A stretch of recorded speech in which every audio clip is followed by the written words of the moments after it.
محترم سامعین حاضرین، السلام علیکم ورحمۃ اللہ تعالی وبرکاتہ۔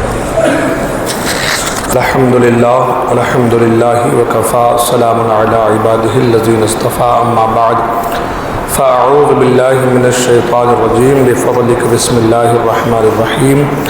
واصبر نفسک مع الذین یدعون ربهم بالغداة والعشی یریدون وجہہ ولا تعد عیناک عنہم ترید زینۃ الحیاۃ الدنیا ولا تطع من اغفلنا قلبه عن ذکرنا واتبع هواه وکان امرہ فرطا۔ صدق اللہ العظیم وصدق رسولہ النبی الکریم۔ درود پاک پڑھیں۔ اللہم صلی علی سیدنا مولانا محمد بارک وسلم، صلی علیہ الصلوۃ والسلام علیک یا رسول اللہ صلی اللہ تعالی علیہ وسلم۔ حصول برکت کے لیے استاد زمن علامہ حسن رضا بریلوی رحمہ کے کلام کے 2-3 اشعار سماعت فرما لیں۔ آسماں گر تیرے تلووں کا نظارہ کرتا، آسماں گر تیرے تلووں کا نظارہ کرتا،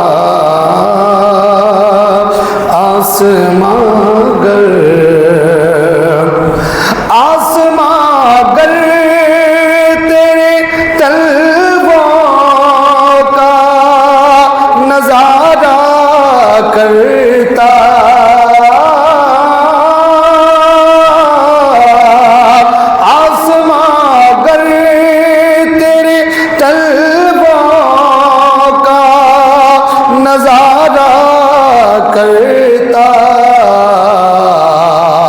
روز ایک چاند تصدق میں اتارا کرتا،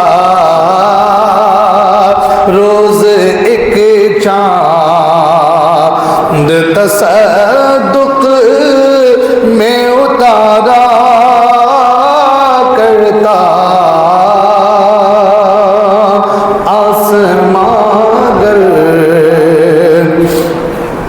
اور چھپ گیا چاند نہ آئی تیرے دیدار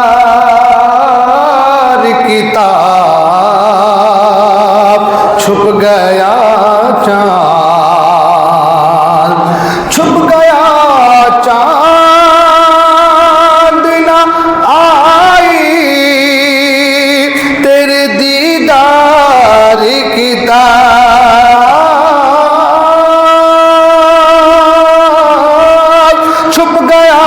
چاند نہ آئی تیرے دیدار کی تاب، اور اگر سامنے رہتا بھی تو سجدہ کرتا، اور اگر سامنے رہتا بھی تو سجدہ کرتا، آسماں گر تیرے تلووں۔ اور بہت ہی خوبصورت شعر، حالانکہ ہر شعر خوبصورت، بہت ہی خوبصورت مقام کہ دھوم ذروں میں شمس کی پڑ جاتی ہے، دھوم ذروں میں، دھوم ذروں میں شمس کی پڑ جاتی ہے،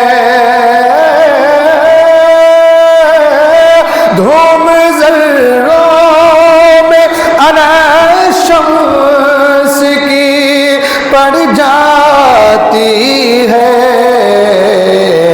جس طرف سے جس طرف سے ہے گزر چاند ہمارا کرتا، جس طرف سے ہے گزر چاند ہمارا کرتا، روز ایک چاند تصدق میں اتارا کرتا۔ اور ایک عاشق جس کی سوچ کہ آہ کیا خوب تھا گر حاضر در ہوتا میں، آہ کیا خوب تھا گر حاضر در ہوتا میں، آہ کیا خوب تھا گر حاضر در ہوتا میں، ان کے سایہ کے تلے چین سے سویا کرتا، ان کے سایہ کے تلے چین سے سویا کرتا، روز ایک چاند تصدق میں اتارا کرتا۔ اور مقطع سماعت کر لیں۔ اے حسن قصد مدینہ نہیں رونا ہے یہی، اے حسن قصد مدینہ، اے حسن قصد مدینہ نہیں رونا ہے یہی، اے حسن قصد مدینہ نہیں رونا ہے یہی، اور میں آپ سے کس بات کا شکوہ کرتا، اور میں آپ سے کس بات کا شکوہ کرتا، آسمان گر تیرے تلووں کا نظارہ کرتا، روز ایک چاند تصدق میں اتارا کرتا۔ درود پاک پڑھیں۔ اللہم صلی علی سیدنا محمد الجود والکرم منبع العلم والحلم والحکم وآلہ الکرام وابنہ الکریم بارک وسلم صلی علیہ صلاۃ و سلام علیک یا رسول اللہ صلی اللہ تعالی علیہ وسلم۔ قرآن مجید کے نسائے مبارکہ کو میں نے تلاوت کرنے کا شرف حاصل کیا ہے۔ آیت مبارکہ کے تحت اللہ تبارک و تعالیٰ مجھے حق کہنے، آپ حضرات کو حق سننے اور ہم تمام کو حق پر عمل کرنے کی توفیق عطا فرمائے۔ پچھلے جمعہ کو اسی آیت مبارکہ کے تحت میں نے کچھ باتیں آپ کے گوش گزار کی تھی۔ اللہ تبارک و تعالیٰ قرآن مجید فرقان حمید میں ارشاد فرماتا ہے وَاصْبِرْ نَفْسَكَ مَعَ الَّذِينَ يَدْعُونَ رَبَّهُمْ بِالْغَدَاةِ وَالْعَشِيِّ يُرِيدُونَ وَجْهَهُ وَلَا تَعْدُ عَيْنَاكَ عَنْهُمْ تُرِيدُ زِينَةَ الْحَيَاةِ الدُّنْيَا وَلَا تُطِعْ مَنْ أَغْفَلْنَا قَلْبَهُ عَنْ ذِكْرِنَا وَاتَّبَعَ هَوَاهُ وَكَانَ أَمْرُهُ فُرُطًا۔ فرمایا اے میرے محبوب اور اپنی جان ان سے مانوس رکھو جو صبح و شام اپنے رب کو پکارتے ہیں اور اس کی رضا چاہتے ہیں، اور تمہاری آنکھیں انہیں چھوڑ کر کسی اور پر نہ پڑیں، کیا تم دنیا کی زندگی کا سنگھار چاہو گے اور اس کا کہا نہ مانو جس کا دل ہم نے اپنی یاد سے غافل کر دیا اور وہ اپنی خواہش کے پیچھے چلا اور اس کا کام حد سے گزر گیا۔ یہ آیت کریمہ کا ترجمہ جو میں نے آپ کے سامنے پیش کیا۔ الذین یدعون ربهم بالغداۃ والعشی، جو صبح و شام اپنے رب کو پکارتے ہیں۔ اللہ فرما رہا ہے میرے محبوب ان کی صحبت، ان کی سنگت، ان کے پاس بیٹھو جو صبح و شام اپنے رب کو پکارتے ہیں۔ بہت بڑا مسئلہ، بہت بڑا مسئلہ اللہ حکم اپنے محبوب کو دے رہا ہے، اور حکم یہ ہے ان کے پاس بیٹھو۔ ساری کائنات جن کے پاس بیٹھنے کے لیے تڑپے ترسے، ساری کائنات جن کے روضے کی زیارت کے لیے تڑپے ترسے، جن کی بارگاہ کی حاضری انسان کو صحابی کا لقب دے دے، جو جانے ایمان ہے، روح ایمان ہے، مدار ایمان ہے، جن کی زندگی، جن کی حیات، جن کا دنیا سے جانا کائنات کے لیے رحمت ہے، کرم ہے، جن کی بارگاہ میں بیٹھ کر شرابی تھا تو صحابی ہو گیا۔ جو لوگ کفر و شرک کے بازار میں سودا کرتے تھے وہ اسلام کی راہ میں آ کر کے اللہ سے سودا کرنے لگے۔ قرآن نے کہا ان اللہ اشتری من المؤمنین انفسهم واموالهم بان لهم الجنہ، کہ بے شک ہم نے انسان سے اس کی جان و مال کو خرید لیا جنت کے بدلے۔ اللہ خریدار، بندے بیچنے والے، حضور وکیل اعظم۔ چیز ہماری جان ہے، ہمارا مال ہے، سودا کیا ہے؟ جان ہے، مال ہے، بیچنے والے اللہ کے بندے ہیں، وکیل مصطفیٰ کریم ہیں، اور خریدار اللہ ہے۔ تو جو وکیل ہماری جان و مال کا ہو،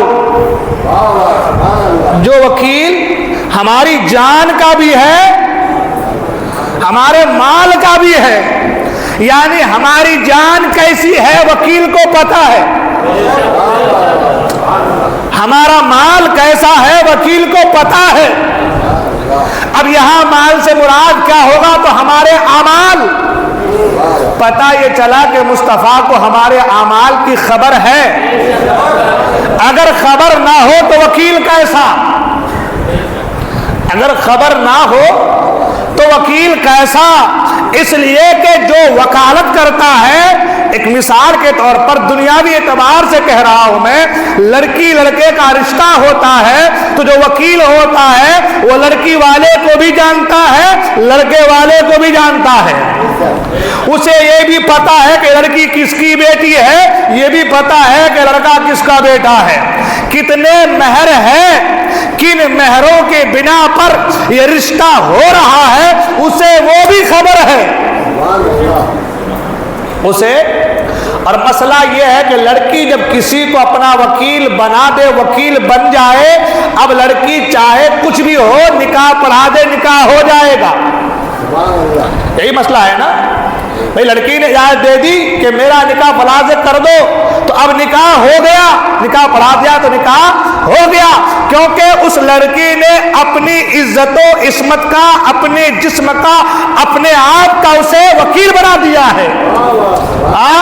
اللہ فرما رہا ہے کہ اللہ خریدار ہے، اللہ خرید، ان اللہ اشترا، بے شک اللہ خریدنے والا ہے۔ خریدار اللہ ہے اور بیچنے والے بندے، اور جو سودا ہے وہ سودا جان کا ہے، مال کا ہے، اپنی جان کا بھی سودا ہو رہا ہے اور اپنے اعمال کا بھی سودا ہو رہا ہے، کیونکہ قیامت میں یہ مال نہیں، عمل والا مال کام آئے گا۔ قیامت میں کون سا مال ہوگا؟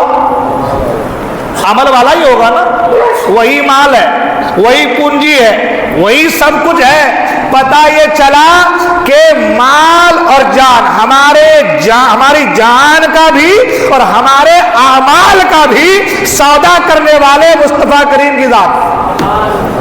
سودا کرنے والے کون؟ مصطفیٰ کریم کی ذات۔ اور وہ وکیل جو دولہے والے کو بھی، دولہا کو بھی جانے، دلہن کو بھی جانے، ادھر کی پارٹی کو بھی جانے، ادھر کی پارٹی کو بھی جانے۔ اب خریدار اللہ، بیچنے والے بندے، اور بیچ میں مصطفیٰ کریم وکیل۔ پتہ یہ چلا مصطفیٰ خدا کو بھی جانتے ہیں اور بندوں کو بھی جانتے ہیں۔ مصطفیٰ خدا کو بھی جانتے ہیں اور بندوں کو جانتے ہیں۔ اب سے بندوں کو جاننے کی بات نہیں آئی، اللہ نے فرمایا ان اللہ اشترى من المؤمنین انفسهم، جان و اموالهم، تمہارے مال، اللہ مال اور جان کا سودا کر رہا ہے۔ تو وکیل کو، مصطفیٰ کریم کو تمہاری جان کی خبر تو ہے ہی، تمہارے جو مال ہے، تمہارے جو اعمال ہیں، چاہے ظاہر میں کرو، چاہے باطن میں کرو، چاہے چھپا کے کرو، چاہے چھپا کے کرو، مصطفیٰ کو سب کی خبر ہے۔ اور اللہ نے قرآن میں فرما دیا، اللہ اکبر، کیا فرمایا کہ النبی اولا بالمؤمنین انفسهم، یہ نبی تمہاری جان سے بھی زیادہ تمہارے قریب ہیں۔ یہ نبی تمہاری جان سے زیادہ، جان سے زیادہ قریب ہماری سمجھ کو باہر ہے۔ جان سے زیادہ قریب، انسان جان کے لیے، جان بچانے کے لیے اپنا سب کچھ داؤ پہ لگا دیتا ہے۔ اس کی نظر میں جان سے بڑھ کر کچھ نہیں ہے۔ اللہ نے فرمایا کہ یہ تمہاری جان سے بھی زیادہ، جان سے بھی زیادہ قریب ہے۔ اور حضور نے فرمایا لا یؤمن احدکم حتی اکون احب الیہ من والدہ وولدہ والناس اجمعین، تم میں کا کوئی اس وقت تک مومن نہیں ہو سکتا جب تک کہ مجھے اپنی جان سے زیادہ، اپنی جان سے زیادہ مجھ سے محبت نہ کرے۔ قرآن کہہ رہی ہے جان سے قریب ہے، اور حدیث کہہ رہی ہے جان سے زیادہ مجھ سے محبت نہیں کرو گے کامیاب نہیں ہو سکتے۔ پتہ یہ چلا جان یہ سب بعد میں ہے، مصطفیٰ کی محبت پہلے ہے۔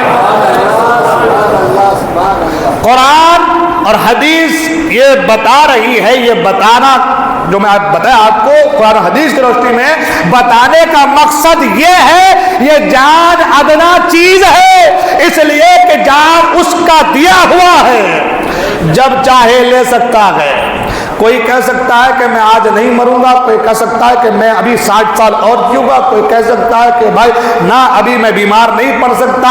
یہ اس کی مرضی ہے، اللہ کی مرضی ہے، خدائے قدیر و جبار کی مرضی ہے۔ یہ جان ادنا چیز ہے ایمان کی بنسبت۔ کس کی بنسبت؟ ایمان کے بنسبت۔ تو پتہ یہ چلا جان جسے ہم سب سے زیادہ پسند کرتے ہیں، جن سے ہم کو بڑی محبت ہے اور جان دینے سے کتراتے ہیں، وہاں ایمان یہ کہتا ہے اس سے اوپر والا اسٹیپ وہ ایمان کا ہے، نبی کی محبت کا ہے۔ اب اسی پہ گفتگو کرو تو پوری تقریر اسی پہ چلی جائیں گی۔ عرض یہ کر رہا تھا کہ سوچ میں پڑ جاتے ہیں کہ جن کے اب جو ایمان کی جان ہے، جو ایمان کی، وہ شاعر نے کہا کہ ایمان نے کہا ہے جان جس کو، اس جان کا عالم کیا ہوگا۔ ایمان نے کہا ہے جان جس کو، اس جان کا عالم کیا ہوگا۔ وہ جان بنے جب ایمان کی تو ایمان کا عالم کیا ہوگا۔ وہ جان بنے جب ایمان کی اور فرمایا گیا کہ اللہ کی سرتا بقدم شان ہے یہ، انسان نہیں انسان، وہ انسان ہے یہ۔ اور قرآن تو ایمان بتاتا ہے انہیں، ایمان یہ کہتا ہے میری جان ہے یہ، ایمان یہ کہتا ہے میری جان ہے یہ۔ اب سمجھ میں بات نہیں آ رہی ہے کہ جب وہ جانے ایمان ہے، جب وہ جانے ایمان ہے، مدار ایمان ہے، روح ایمان ہے، ایمان کی جان ہے، اور کائنات میں ان سے بہتر کوئی نہیں۔ لا يمكن الثناء كما كان حقه بعد خدا بزرگ توئی، قصہ مختصر۔ بعد خدا بزرگ توئی، خدا کے بعد آپ سے بڑھ کر بزرگ، آپ سے بڑا مقام، آپ سے بڑا مرتبہ یا رسول اللہ اور کوئی نہیں ہے۔ یہ قصہ مختصر ہے، قصہ یہیں پہ ختم ہے، قصہ یہیں پہ ختم ہے۔ اب سوچ میں ہم پڑ جاتے ہیں کہ جو ایمان کی جان اور جن کا مقام کائنات میں سب سے اعلیٰ خدا کے بعد، اللہ فرما رہا ان سے میرے محبوب ان کی سنگت میں بیٹھو۔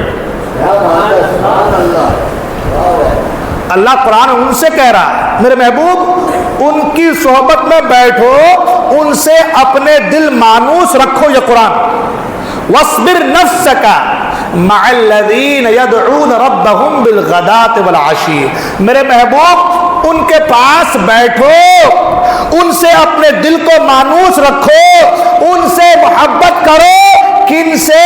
جو صبح و شام رب کو پکارتے ہیں۔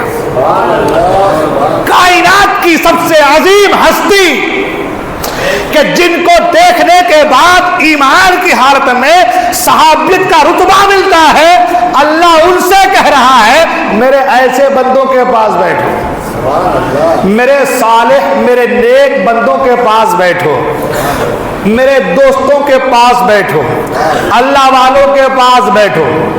صحیح ہے نا؟ اگر وہ اللہ والے نہیں تو اللہ پھر یہ کیوں کہا کہ ان کے پاس بیٹھو؟ اللہ نے یہ کیوں کہا کہ نیک لوگوں کے پاس جو میرا ذکر کرتے ہیں ان کے پاس بیٹھو؟ کیوں کہا؟ پتہ یہ چلا کہ وہ اللہ کے دوست لوگ ہیں، پتہ چلا کہ اللہ کے، اور نبی تو ہو سکتے نہیں، نبی تو ہو سکتے نہیں، اس لیے کہ نبوت کا صحرا اگر کسی کو ملا ہے تو مصطفیٰ کریم کی ذات ہے نا، خاتم النبیین کا صحرا اگر کسی کے سر پہ سجا ہے تو مصطفیٰ کریم کی ذات، اور حضور خود فرماتے ہیں کہ میں خاتم النبیین ہوں، اب میرے بعد کوئی نبی آنے والا نہیں، اور اللہ اپنے نبی سے کہہ رہا ان کے پاس بیٹھو۔ تو اب وہ اگر نبی نہیں ہے تو پھر کیا ہے؟ تو کہا وہ اللہ کے دوست ہیں، مطلب ولی ہے، ہے نا؟ یہی بات آتی ہے، اللہ کے دوست ہیں۔ اس لیے کہ اگر دوست نہ ہو تو ایک نبی سے یہ نہ کہے اللہ کے ان کے پاس بیٹھو۔ ساری کائنات نبی کی بارگاہ میں بیٹھنے کی طرز سے اللہ فرمائے کہ ان کی بارگاہ میں جاؤ۔ قرآن مجید میں ہے کہ نہیں ہے؟ وَلَوْ أَنَّهُمْ إِذْ ظَلَمُوا أَنفُسَهُمْ جَاءُوكَ فَاسْتَغْفَرُوا اللَّهَ وَاسْتَغْفَرَ لَهُمُ الرَّسُولُ لَوَجَدُوا اللَّهَ تَوَّابًا رَحِيمًا۔ وَلَوْ أَنَّهُمْ إِذْ ظَلَمُوا أَنفُسَهُمْ، جب تم اپنی جان پر ظلم کر لو، تم سے کوئی گناہ ہو جائے، کوئی گناہ تم سے ہو جائے، جاؤگا وہ تیری بارگاہ میں آ جائیں، مصطفیٰ کریم کی بارگاہ میں آ جائیں، ہے نا؟ اللہ قرآن فرما رہا ہے کہ اگر کسی سے کوئی گناہ ہو جائے، کوئی غلطی ہو جائے، کوئی گناہ کر لے، اپنی جان پر ظلم کر لے، مطلب گناہ کر لے، تو محبوب تیری بارگاہ میں آئے، محبوب تیری بارگاہ میں آئے، فاستغفر اللہ، اور تیری بارگاہ میں آ کر کے اللہ کی بارگاہ میں توبہ کرے۔ اب یہاں سے یہ بھی پتا چلتا ہے کہ نیک لوگوں کی، اللہ والوں کی، اللہ کے دوستوں کی بارگاہ میں جا کر کے اللہ کی بارگاہ میں توبہ کرنا چاہیے۔ یہ جو لوگ کہتے ہیں مزاروں پر کیوں جاتے ہیں، وہاں کیوں جاتے ہیں، تو قرآن کہہ رہا ہے کہ آپ کی بارگاہ میں آ کر کے پھر توبہ کریں۔ کیوں؟ اگر میں گناہ کر لیا یہیں سے میں توبہ کروں کہ مولا میرے گناہ کو معاف فرما دے، تو کیا وہ معاف کرنے والا نہیں ہے کہ نہیں ہے؟ مگر اللہ نے قرآن میں کہا کہ تیری بارگاہ میں آنے کے بعد اب توبہ کریں۔ یہی کہا نا وَلَوْ أَنَّهُمْ إِذْ ظَلَمُوا أَنفُسَهُمْ، اپنی جان پر ظلم کر لیں، جاؤوکا، تیری بارگاہ میں آ جائیں۔ اب وہاں آنے کے بعد اب کہا جا رہا فاستغفر اللہ، اب استغفار کریں اللہ سے۔ پھر اتنا ہی نہیں کہا، پھر آگے فرمایا واستغفر لهم الرسول، اور اے رسول آپ بھی ان کے لیے دعا فرما دیں۔ ہاں، گناہ کرے گا بندہ معاف کرے گا خدا، گناہ کرے گا بندہ معاف کرے گا خدا۔ ڈائریکٹ لوگ یہی تو کہتے ہیں نا، ہم بھی کہتے ہیں کہ گناہ بندہ کرتا ہے معاف خدا کرتا ہے، مگر خدا کہتا معافی ملے گی میرے محبوب کی بارگاہ میں آ جاؤ، یہاں آ جاؤ۔ یہاں آنے کے بعد یہ قرآن 5واں پارہ سورہ نساء، قرآن کل کو کوئی نہ کہہ دے کہ حضرت خود کہیں سے بولے نا بابا ہم ایسے نہیں بولتے، بابا جو ہے وہی بولتے ہیں۔ 5واں پارہ سورہ نساء، بڑا کنفیوژن ہے۔ ارے بھائی حدیث پاک میں ہے کہ بندہ تنہائی میں جب رب سے مانگتا ہے رب قبول فرما لیتا ہے، تنہائی میں مانگتا ہے اللہ عطا کرتا ہے، آخر شب میں دعا کرتا ہے دعا رنتی قبول ہوتی ہے، رات کے تنہائی میں مانگے اللہ قبول کرتا ہے۔ مگر قرآن کہہ رہا گناہ کرو تو نبی کی بارگاہ میں آؤ، گناہ کرو مصطفیٰ کریم کی بارگاہ میں آؤ، اور یہاں آنے کے بعد استغفار کرو، اور یہ رسول بھی تمہارے لیے دعا فرما دے۔ وَاسْتَغْفَرَ لَهُمُ الرَّسُولُ لَوَجَدُوا اللَّهَ تَوَّابًا رَحِيمًا، تو ان قریب تم اللہ کو توبہ قبول کرنے والا اور رحم کرنے والا پاؤ گے۔ ہاں، مطلب ڈائریکٹ توبہ کریں گے تو اللہ قبول نہیں کرے گا، گناہ اگر ہم سے ہو گیا تو ڈائریکٹ قبول نہیں کرے گا، مگر ایک درس دیا، ایک سبق دیا کہ میرے محبوب سے بیگانہ ہو کر کے اگر میری بارگاہ میں آؤ گے تو توبہ قبول نہیں ہوگی۔ ہاں، حضور عائشہ نے فرمایا نبی سے جو ہو بیگانہ اسے دل سے جدا کر دے، تو نبی سے بیگانہ ہو کر کے آؤ گے، ہاں یہی بیٹھے رہو وسیلہ مصطفیٰ کا دے دو توبہ قبول ہے۔ یہ سوچ رکھ کر کے کہ نہیں کوئی نہیں ہو چلتا مجھے ڈائریکٹ خدا دے گا، ساری زندگی مانگتے مانگتے ہاتھ تھک جائیں گے، سل ہو جائیں گے، جسم کے ٹکڑے ٹکڑے تمہارے کھڑے ہو کے ٹکڑے ہو جائیں گے، مگر ملنے والا نہیں۔ اس پہ بھی اگر بہت لمبی گفتگو ہو سکتی ہے، پھر یہ سوچ کے بھائی وہ کافروں کو کیسے ملتا ہے، وہ ایک الگ ٹاپک ہے، اس پہ بڑی لمبی گفتگو ہو سکتی ہے۔ آج کا جو میرا موضوع ہے اس پہ تو گفتگو ہی نہیں ہے۔ عرض یہ کر رہا تھا کہ ساری دنیا کو رب جو ہے مصطفیٰ کریم کی بارگاہ میں بھیج رہا ہے، اور قرآن میں اللہ یہ کہہ رہا میرے محبوب ان کے پاس بیٹھو، ہاں ان کے پاس بیٹھو۔ اس سے کیا سبق؟ اس سے یہ نہیں پتا چلتا کہ معاذ اللہ نبی ولی کے محتاج ہیں، نہیں، اس سے پتہ یہ چلتا ہے کہ اولیاء اللہ کا مقام کتنا بلند و بالا ہے۔ جو اللہ کا ذکر کرتے ہیں، اللہ کو یاد کرتے ہیں، اللہ اللہ کرتے ہیں، ان کا مقام کتنا بلند و بالا ہے، ان کا مقام کتنا بالا ہے۔ اب فرمایا میرے محبوب ان کی صحبت میں ان سے اپنے دل مانوس رکھو جو صبح و شام اپنے رب کو پکارتے ہیں۔ اس آیت کا جو شان نزول ہے وہ یہ ہے کہ سرداران کفار کی ایک جماعت سرکار دو عالم صلی اللہ علیہ وسلم کی بارگاہ میں آئی جماعت، اور عرض کیا کہ یا رسول اللہ صلی اللہ علیہ وسلم ہمیں غربا سے، شکستہ دلوں سے، شکستہ حالوں سے اور ان کے ساتھ بیٹھنے سے ہمیں شرم آتی ہے، تو آپ ایسا کریں کہ ان کو اپنے سے دور کر دیں۔ اگر آپ غریبوں کو، شکستہ حال لوگوں کو، کمزور لوگوں کو اپنے سے دور کر دیں گے، ہم لوگ بہت لوگ ہیں، خلق کثیر ہے، وہ آئیں گے سب کے سب، اور ہم لوگ ایمان لے کر کے آئیں گے، ہم سب ایمان لے کر کے آئیں گے۔ اب ظاہر سی بات ہے غریب لوگ ہیں، وہ آپ کو کیا دے پائیں گے، وہ کیا دین کی خدمت کر پائیں گے؟ ہم مالدار لوگ ہیں، ہم آئیں گے اگر تو دین کی خدمت بھی ہوگی۔ غریبوں کو دور کر دیں، اللہ نے قرآن کا نازل فرما دیا میرے محبوب غریبوں کے پاس بیٹھو، میرے محبوب ان کے پاس بیٹھو جو صبح شام رب کو پکارتے ہیں۔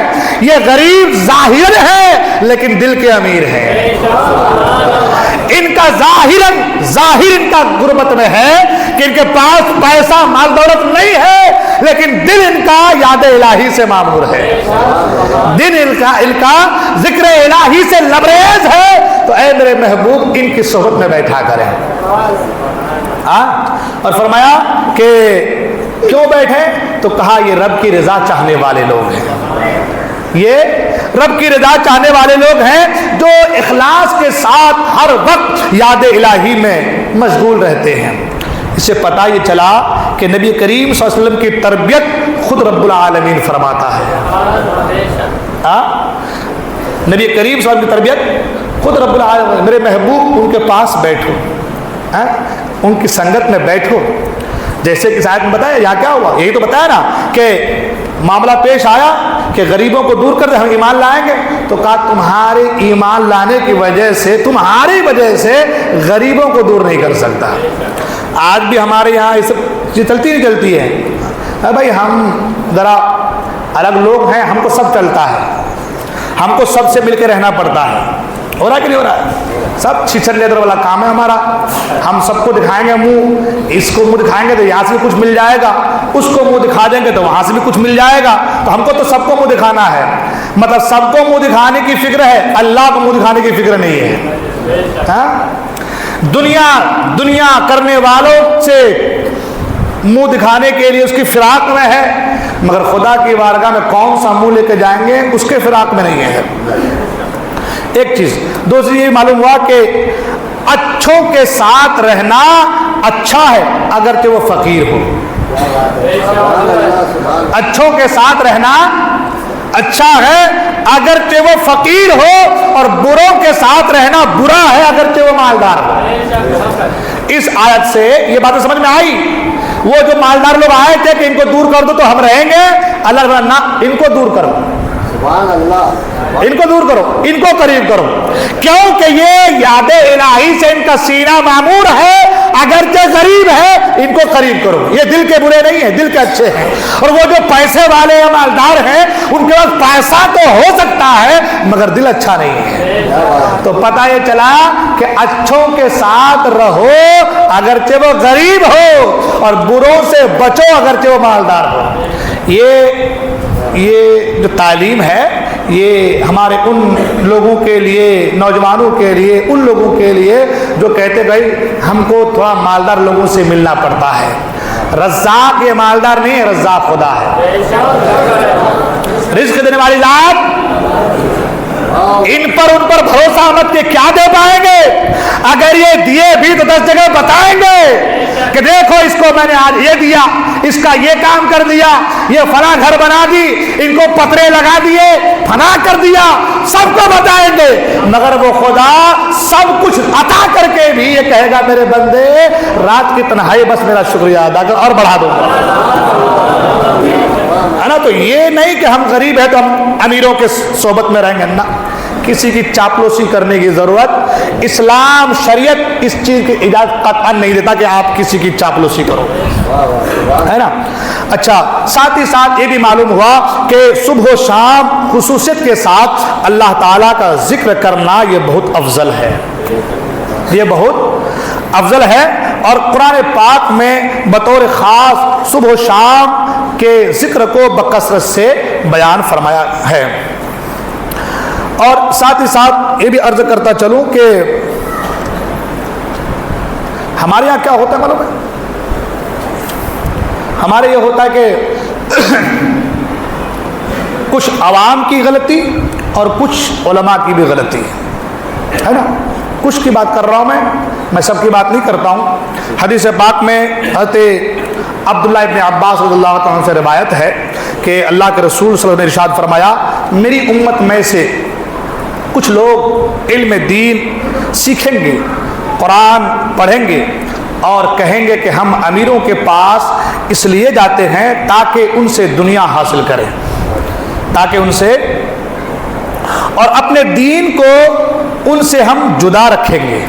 کیا فرمایا کہ ہم اپنے دین کو ان سے جدا رکھیں گے، ہم تو بس جاتے ہیں ان سے دنیا حاصل کر لیں گے مگر اپنا دین نہیں بیچیں گے۔ حضور فرماتے ہیں حالانکہ یہ نہیں ہو سکتا، حضور کیا فرماتے ہیں حالانکہ یہ نہیں ہو سکتا کہ کانٹے والے درخت سے پھل توڑنے میں کانٹے ہی ہاتھ آتے ہیں۔ مثال حضور نے دی ہے، کانٹے والے درخت سے پھل توڑنے میں کچھ نہ کچھ کانٹا تو ہاتھ میں لگ ہی جاتا ہے۔ تو آج ہمارا حال یہ ہو گیا ہے۔ میں نے کچھ عوام کے بارے میں بولا کہ عوام کا مسئلہ رہتا ہے، عوام کیا کرتے ہیں کہ مالدار دیکھے نہیں تو سب کچھ بھول جاتے ہیں، اس وقت کیا کرتے ہیں، ہاں بھائی حرام بھی ہو رہا تو چلے گا، تھوڑی دیر کے لیے وہابی سے مل لیں گے تو بھی چلے گا۔ آج کی بات ہے، شادی ہے فلاں کے گھر میں، بڑا آدمی ہے، اب وہ وہاں بڑا ہو، تبلیغی ہو، کچھ بھی ہو، جا کے منہ دکھا کے آ جائیں گے، کل کو ہمارے کام میں وہ ہاتھ بٹائیں گے۔ ہو رہا ہے نا؟ اس وقت آدمی اپنے ایمان کا سودا کر لیتا ہے۔ اس وقت اس آدمی کو اس سیٹ پر بھروسہ ہوتا ہے، اس دنیا دار پر بھروسہ ہوتا ہے، اپنے خدا پر بھروسہ نہیں رہتا۔ یہ عام لوگوں کی بات ہے۔ اور علماء کے تعلق سے اللہ اکبر، حدیث پاک میں ہے، عبداللہ بن مسعود فرماتے ہیں کہ اگر علماء علم حاصل کرنے کے بعد اسے محفوظ رکھتے اور اسے اہل جو ہے لوگوں کے سامنے پیش کرتے جو اس کے اہل ہیں، تو وہ زمانے کے سردار بن جاتے ہیں، وہ زمانے کے۔ لیکن انہوں نے اسے دنیا والوں پر اپنی دنیا حاصل کرنے کے لیے خرچ کیا، تو اس وجہ سے وہ ذلیل ہو گئے۔ حدیث پاک میں ہے کہ قرب قیامت علماء کو لوگ ایسے ہکائیں گے جیسے کہ ایک چرواہا لاٹھی سے بکریوں کو ہکاتا ہے۔ وجہ کیا معلوم ہے؟ وجہ صرف یہ ہے کہ وہ علماء بے عمل ہوں گے۔ بے عمل بھی کیا کہوں، بد عمل کہہ دیں۔ ایک ہے بے عمل اور ایک ہے بد عمل۔ بے عمل تو وہ ہوتا ہے جو عمل نہیں کرتا، اور بد عمل وہ ہوتا ہے جو برے عمل کرتا ہے، برا کام کرتا ہے نا۔ بے عمل وہ ہوتا ہے کہ جو عمل نہیں کرتا، نماز نہیں پڑھتا، روزے نہیں رکھتا، تو بے عمل ہے۔ اور بد عمل وہ کہتے کہ جو غلط کام کرتا، حرام کام کرتا، فسق والا کام کرتا ہے نا، تو وہ بد عمل ہے۔ تو ایسے علماء آج کے دور میں یہ باتیں اس لیے بیان کر رہا ہوں میں، جو وقت تو ہو چلا ہے، آخر بات انشاءاللہ اس ٹاپک کو اگلے جمعہ کو میں کوشش کروں گا پوری کرنے کی۔ آج کا دور کیا ہو گیا ہے؟ آج کے دور میں علماء امیروں کی چوکھٹ میں، ان کی دہلیز پہ اب سیٹ صاحب کی لگے بڑائے بیان کرنے، ارے آپ تو ماشاءاللہ دلدار ہیں، ہو آپ تو بڑے پکے آدمی ہیں، ارے لوگ آپ کو برا کہتے ہیں، کیا فرق پڑتا ہے، تھوڑے بہت وہابی سے مل لیے تو کیا چلتا ہے، اور وہاں پہ بیٹھ کے کھانا کھانا، ان کے ساتھ چائے پینا، دوستی کرنا، سلام کرنا، بات کرنا، اس کو اس وقت یہ نہیں کہ میرا جو وقار ہے وہ کیا ہے۔ حدیث پاک اللہ کے رسول فرماتے ہیں، مَن یرد اللہ بہ خیر یفقہہ فی الدین، کہ اللہ جس سے بھلائی کا ارادہ فرماتا ہے اسے دین کی سمجھ عطا فرما دیتا ہے۔ اللہ نے اے علماء، گروہ علماء، اللہ نے تمہارے ساتھ بھلائی کا ارادہ فرمایا ہے تو تمہیں دین کا فقیہ بنایا ہے، دین کا عالم بنایا ہے، تمہیں دین کی سمجھ عطا کیا ہے۔ جس خدا نے تمہیں دین کی سمجھ عطا کی، تمہارے ساتھ بھلائی کا ارادہ کیا، آج تم اسی خدا کے بھیجے ہوئے دین کو سرے بازار چند ٹکوں کے لیے بیچ رہے ہو۔ تو یہ کچھ علماء کا حال ہو گیا ہے۔ اور بعض ایسے بھی مولوی لوگ ہیں کہ جو بظاہر سینہ چوڑا کہتے ہیں، بھئی ہم کو کیا کون کیا بولنے والا ہے، جو ہوگا دیکھا جائے گا۔ اور جب ذلیل ہوتے ہیں تو ایسے ذلیل ہوتے ہیں کہ شرم سے پانی بھی نہیں مانگتے ہیں۔ میں یہ نہیں کہ میں کسی کو کہہ رہا ہوں، اس کیٹیگری میں اگر میں بھی ہوں تو میں بھی اس میں شامل ہوں، اللہ ہم سب کو ہدایت دے۔ آج کی جو میری تقریر تھی وہ اسی پر تھی کہ سرکار غوث پاک کے فرمان کو، تعلیمات میں نے بیان کیا تھا، چار چیزیں، کہ ایک وہ شخص، چار طبقے میں سے ایک پہلا شخص جس کے پاس نہ زبان ہے نہ دل، وہ جاہل لوگ ہیں۔ ایک دوسرا طبقہ جس کا آج میں ذکر کرنا تھا لیکن وقت نہیں ملا، دوسرا طبقہ جس کے پاس ظاہر کا علم ہے مگر باطن کے علم سے کوڑا ہے۔ سرکار غوث پاک فرماتے ہیں کہ وہ بے عمل عالم ہے۔ جن کے پاس ظاہر کا علم ہے، اللہ نے علم سے نوازا ہے، مگر سیٹھوں کی دہلیز پہ جا کر کے بیٹھتے ہیں، مگر وہابیوں کے ساتھ رشتےداریاں کرتے ہیں، وہاں بھی اٹھتے بیٹھتے کھاتے پیتے ہیں۔ سرکار غوث پاک کی بارگاہ میں خلیفہ مستجاب باللہ نے لایا تھا اشرفیہ کہ حضرت قبول کر لیجئے، نہیں لیتا، قبول کر لیجئے، نہیں لیتا، لے لیجئے۔ بادشاہ نے دیا، قبول کرنا چاہیے، پکڑا، نچوڑا تو خون ٹپکنے لگا۔ کہا نالائق، لوگوں کے خون کو چوس چوس کے جو پیسہ کمایا ہے اسے لا کر کے مجھے دیتا ہے۔